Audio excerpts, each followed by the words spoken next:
What's going on, everybody? Mortem here, this time bringing you an early preview of Star Wars Outlaws after having some hands-on time with the title via a remote press event held by Ubisoft, during which I got to play the game for about 4 hours, including the planets of Toshara and Kamiji. Now, I accepted their invite to this event because A, I plan on reviewing the game, but also the only thing they asked of me was simply not to show footage of story spoilers or menus that were still works in progress. So I was free to play the game for this time and then, of course, share my thoughts on it via this video. Now, as I mentioned, this was a remote preview. This essentially means that it was streamed to my own PC, which means I can't really give you any notes on the technical state of this one because it was not running natively, which is as good a place as any to mention that all of that was done in 1080p. But from there, let's dive into it and actually talk thoughts and details. So, I spent 3 hours on the planet of Toshara, and then 1 hour on the planet of Kamiji. You'll already recognize these if you've been following the game a little bit, as these are effectively the locations that they've been showing off via a lot of their pre-release materials. I also got the opportunity to explore the space sections of the game a little bit, which of course included space combat as well as just some general exploration. Now, obviously, what we get up to in those is trying to help our protagonist here, Kves, and her little companion Nyx, achieve the freedom that they so desperately desire against the backdrop of the Empire and the Resistance's war, which has led to a breeding ground, let's say, for criminal enterprises, which is the general overview of what the game is all about. But I've already covered the basics of all that in a separate video, and I'll try to link that down below if that's of interest to you, but here I want to focus on the specific gameplay aspects that really stood out to me during this time that I got to actually play the game. And the very first thing I want to talk about is the reputation system. So this was probably the thing that I liked about the game the most because the reputation system sees you interacting with a bunch of different criminal syndicates. These include things like the Hutt, of course, the Crimson Dawn, the Pike, and the Ashiga clan. Now, what I really enjoyed about this specifically is that Kves here is a smuggler. And while you're earning reputations with these people, they should be looked at as more as temporary alliances than anything permanent. They will fluctuate both as part of the story and just general exploration and gameplay. This is because in the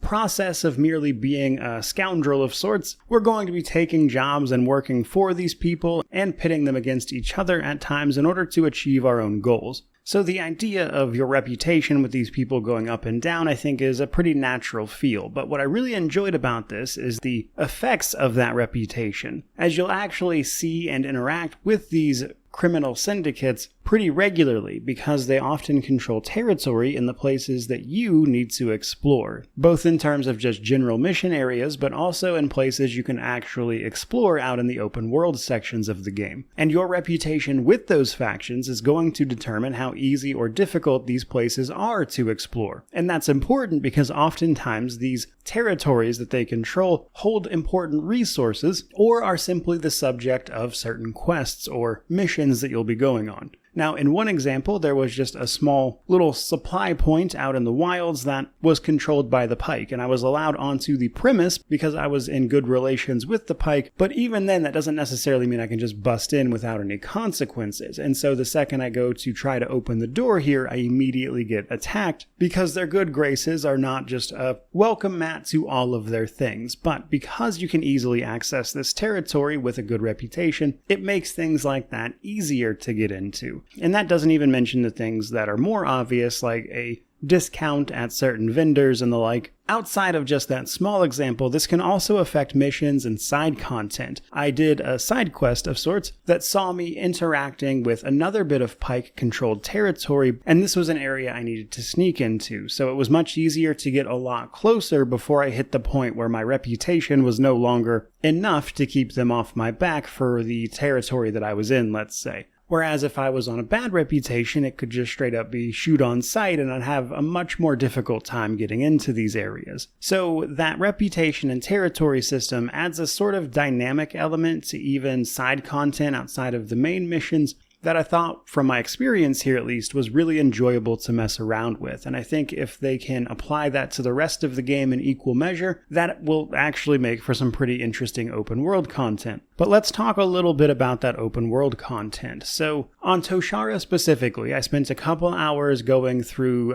specific story missions that we've more or less seen the gist of in other pre-release materials, but the other portion of that I was free to actually roam around the open world area, which gave me an idea of what you'll be doing outside of just approaching the story. And this included things like going to small settlements, breaking into certain areas, gathering up resources in both cases, which will then let you upgrade your ship potentially, your speeder, your blaster with all sorts of different modifications and the like. But right away, what I enjoyed the most about this setup was simply how alive the area felt. Now, with this being a preview, this might not necessarily be the case everywhere, but Toshara, at the very least, even when you are not actively in the city, there are still a lot of people moving around, going up and down the various paths, and even simply interacting with each other in the smaller settlements you'll be in. But Toshara at least is divided up into the large city, which isn't separated by a loading screen or anything, you can just go there. But then there's the surrounding open area. Activities you can get up to around there are more structured side quest content that you can potentially get in the form of a job from one of your main sort of points of contact as a scoundrel doing underhanded work, or you can simply explore and find things. For instance, I found an Imperial outpost that after knocking out some guards I discovered was guarding some useful components for upgrading my blaster specifically. But other things you can do are simply listen to rumors or find information that will lead you to other things. I stopped at a little cantina to overhear a conversation about where they were hiding some goods, which can lead you to running down and tracking individual rumors and things you've heard to find things. This is also sort of how you get the gist of how to upgrade your speeder, because you simply talk to a person at a cantina about it, which puts you on the case of some rumors about who can help you, and overall I thought that stuff was pretty neat. Now, in the process of doing all that, you're likely to come across a few different environmental things. There's a fair bit of traversal involved in maneuvering around places, which is pretty standard for most action adventures, I would say, and this even includes a couple of mini-games which are going to see you hacking or lock-picking your way into all sorts of stuff. In particular, though, they did have some accessibility options for these little mini-games. One in particular is a rhythm game for unlocking a variety of different things, and I'm terrible at anything rhythm-based, so that's of note to someone like myself at the very least, so it was nice to see. Now, in contrast to all that open-world stuff, the story missions seemed, as you might expect, much more on rails. You're going to very set locations, moving through, there's a set enemy layout, and you can sort of go in stealth or guns blazing and figure out your way through, which brings me to the combat section. So I enjoyed combat a fair bit more than I thought I was going to, but I will say I'm not sure, obviously, how well this is going to hold up over the course of a full game. So right away with combat, as someone who is merely a scoundrel and not effectively a space wizard known as a Jedi, Sith, or anything in between, one person taking on the Empire's might with a single blaster isn't generally going to end very well. And I say it that way just because I want to point out that in combat you can be a tiny bit frail, and in order to really successfully manage it, you have to rely on Nyx and the environment. So Nyx is useful both in and out of combat. You'll be able to send Nyx to take care of all sorts of stuff for you, including activating environmental things to allow you to traverse stuff more easily, but also can be used in combat to both distract enemies, to help you set up stealth attacks, or simply distracting them or setting off traps, etc. In addition to that, though, there's all sorts of stuff going on in the environment, and this comes with your usual stuff like explosive barrels, that kind of thing, but you can also find other types of weapons laying around that either fall off of enemies or are just simply laying around literally that you can pick up and use instead of just your own blaster, and this includes things like sniper rifles, etc. So a decent amount of situational awareness goes into each combat encounter, especially the places that are more scripted in the story missions.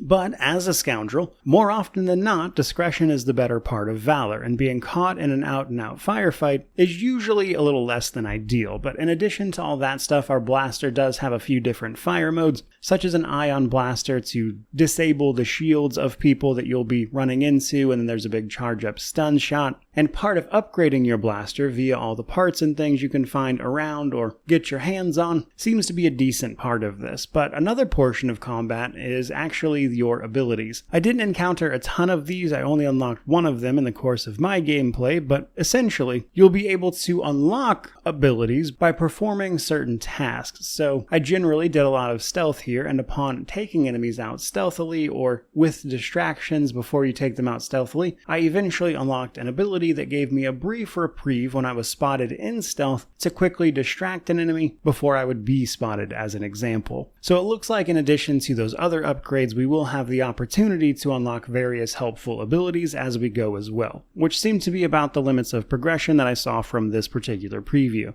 And then, sort of last but not least, we have space exploration and combat. So a small note on this. One, once you have access to a working ship, you can simply hop in it and fly up into the bit of space immediately surrounding the planet that you are on. So above each planet that will be explorable, there is a section of space above that is also explorable, though generally speaking I didn't find that there was a lot to do here. Some planets like Toshara actually have some story mission stuff that you'll have to be in space for, but otherwise you're either going to be in combat or simply doing a little bit of exploring, which comes down to finding resources at various points of interest. And while these can be fun to look at, they don't exactly do much otherwise. Now, space combat, much like regular combat, is best done tactfully, as you cannot take on the entire galactic empire as a single ship, but you can engage in a fair bit of it, and for the most part, it's exactly what you'd expect. You shoot at the enemies, there's lock-ons, you can fire some missiles here and there, which will quickly get rid of enemies, as you might imagine, and if you engage in this combat long enough, they will eventually call in bigger and bigger ships after you, until you're destroyed, or you manage to get to a beacon that can clear your bounty. So space exploration and combat is a bit limited and, to me at least, a little underwhelming. Which brings me towards the end of the video here. So I wanted to highlight the things that I thought this preview did really well, things I enjoyed, and things I still have some concerns about. So right away, as I mentioned, I really enjoyed the reputation and territory system. I think that could potentially add a lot to the game, and it's the thing I had the most fun with in regards to this preview. I also really enjoyed how involved Nyx is. In fact, I often found myself underutilizing the guy in terms of solving problems. Often when I was faced with an issue, the solution was to usually just use Nyx more effectively, and it really does feel like he's actually part of your team. Another thing I enjoyed was being able to move quickly from a large city out into the open world and chase down points of interest and things you might want to actually see content-wise, as those transitions and gameplay of that generally feel pretty seamless. Like, it's very easy to go from one thing to the next in a way that feels both very natural and also isn't hidden behind a bunch of loading screens either. But I do generally have some concerns. So as of right now, these are questions that I have that I simply don't have answers for in terms of what I saw during this preview. So right away, I would say that the space stuff is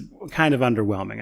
It's fine, I guess. It doesn't hurt the experience, but it's essentially just going up there and exploring a couple of things, maybe fighting a few fights, and that's really about all it seemed to have to offer. Unless this preview just didn't show whatever else there is to do up there, but I have questions about how engaging that bit of the game will actually be. Another question I have is about how well the combat is going to hold up over a long period of time, because while this was fun enough to engage with for a couple of hours, over the course of the entire game and how repetitive this may or may not get is a different story. And I say that specifically because, as I mentioned, across about 4 hours, I really only unlocked one extra ability that then had a marginal effect on a very specific instance. So I'm curious to see if that will actually remain fun or if it's something that will quickly get kind of boring, frankly. And then last but not least, while I did spend a fair bit of time with this game, including some time running around the open world, I'm still left with a fair few questions about how much content or how interesting that content will actually be out in the open world itself. Specifically, I didn't have a lot of time to go through and figure out what was scripted, what was dynamic, etc. For instance, there was a point at which I broke up a pirate attack that seemed like it might have been something that happened dynamically, but was really just a quick shootout and then gathering up some resources. But other content, like the jobs I could take on from the sort of point of contact that you have, were much more involved and clearly thought out side quests. So it's hard to say just from this preview what the composition there in terms of interesting content that's actually fun to do versus something that might feel a little more checklisty that, let's be real, Ubisoft is known for. So very broadly speaking, in terms of this preview, there are parts I enjoyed a great deal, parts I still have some questions about, and I'm certainly not ready to make a decision on the entire game by any means just yet. But I will say that what I thought was really cool was how well they managed to capture what Star Wars could be